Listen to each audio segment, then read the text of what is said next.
আবার আপনাদের কাছে ফিরে এলাম ঝটপট রান্না।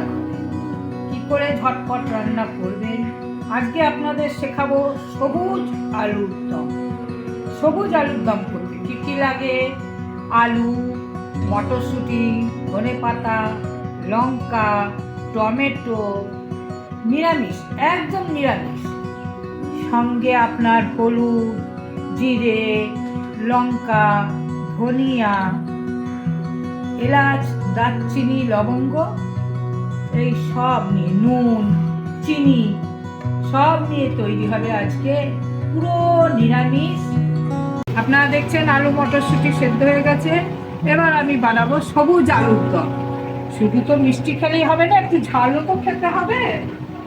আলুর জলটা ঝরিয়ে আমি একটু তেল দিলাম, অল্প করে ফ্রাই ইয়েতে তেল দিলাম।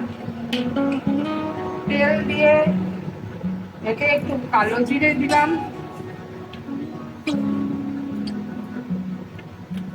কালো জিরে দিয়ে এই এলাচ, দারচিনি, লবঙ্গ দিলাম, একটু আদা দিলাম। যার ইচ্ছা হয় আদা দেবেন, যার ইচ্ছা না হয় আদা দেবেন না, আদা কুচি দিলাম। এরপরে আমি আলুগুলো দিয়ে দিলাম,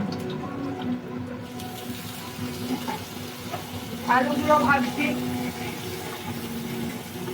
হলুদ দিয়ে একটু হলুদ দিলাম। হলুদ দেওয়াতে কি হলো, হলুদ হলুদ হয়ে গেল আলুগুলো। এবার আমি এই যে হলুদের পাশে এখানে আলুর এখানে মশলাটা সাইড করে দিলাম আলুগুলো দিয়ে। এখানে আমি মশলা যেটা নিয়েছি, হলুদ, জিরে, লঙ্কা, নুন, চিনি, ধনিয়া সব একসাথে এখানে মেশাবো। মিশিয়ে একটু জল ঢেলে এই ইয়ে করে দিলে এটা খেতে বেশি টেস্ট হয়। কারণ এমনি যদি আপনি করেন অত টেস্ট পাবেন না। সব দিলাম, আপনারা দেখছেন এটা মেশাচ্ছি। এই মশলা এখানেই দিলাম, ভাজা হচ্ছে কারণ চটজলদি রান্না করতে হবে। তো টমেটো আছে, টমেটো দেব, টমেটো কুচিটা দিয়ে দিলাম। এর মধ্যে টমেটো কুচিটাও দিয়ে দিলাম। আপনারা দেখছেন টমেটো কুচি দেওয়া হয়েছে। একটু জল দিলাম, একটু জল দিলে আর কি বেশি টেস্ট হয় বলে মাদের কাছে শোনা। এবার ধনে পাতাটা আমি ঢাললাম একটা বাটিতে।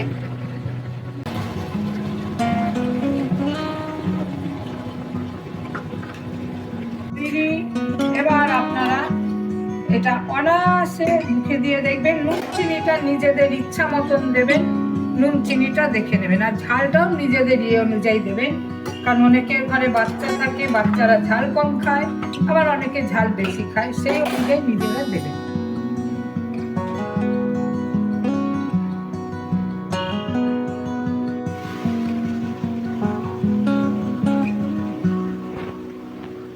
দেখলেন আলুর দম তৈরি।